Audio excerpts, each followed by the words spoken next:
ভারতীয় সংবিধান এবং ব্রিটিশ সংবিধানের মধ্যে মিল এবং অমিল দুটি গুরুত্বপূর্ণ দিক। ভারতীয় সংবিধান, যা ভারতের মৌলিক আইন, ব্রিটিশ সংবিধান থেকে কিছু ধারণা গ্রহণ করেছে, তবে তা স্বাধীন রাষ্ট্রের প্রেক্ষাপটে আলাদা প্রেক্ষিতে তৈরি।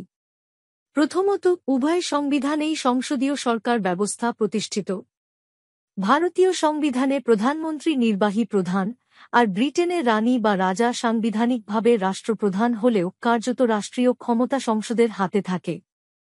তবে ভারতীয় সংবিধান একটি লিখিত সংবিধান, যেখানে ব্রিটিশ সংবিধান আনলিখিত এবং প্রচলিত আইন ও ঐতিহ্য দ্বারা গঠিত। দ্বিতীয়ত, ভারতীয় সংবিধান গঠন করার সময় ব্রিটিশ সংবিধানের উদাহরণ নেওয়া হলেও ভারতীয় সংবিধানে সমগ্র দেশ জুড়ে সমান অধিকার, মৌলিক অধিকার এবং যুক্তরাষ্ট্রীয় কাঠামো রয়েছে, যা ব্রিটিশ সংবিধানে নেই। ব্রিটেনে একটি একক রাষ্ট্র এবং একক সরকার ব্যবস্থা রয়েছে, যেখানে ভারতীয় সংবিধানে কেন্দ্র এবং রাজ্যগুলির মধ্যে ক্ষমতার বিভাজন স্পষ্ট।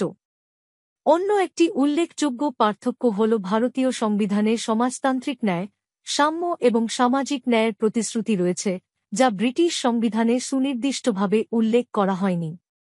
ভারতীয় সংবিধান মৌলিক অধিকার এবং সংবিধানের মৌলিক কাঠামো থেকে সুনির্দিষ্টভাবে প্রতিস্থাপিত, যা ব্রিটিশ সংবিধানে ঐতিহ্যগতভাবে বিকশিত হয়েছে। এভাবেই ভারতীয় সংবিধান, যদিও ব্রিটিশ সংবিধানের কিছু ধারণা গ্রহণ করেছে, তা আধুনিক যুগের প্রয়োজন অনুযায়ী এক অনন্য রাষ্ট্রীয় কাঠামো তৈরি করেছে।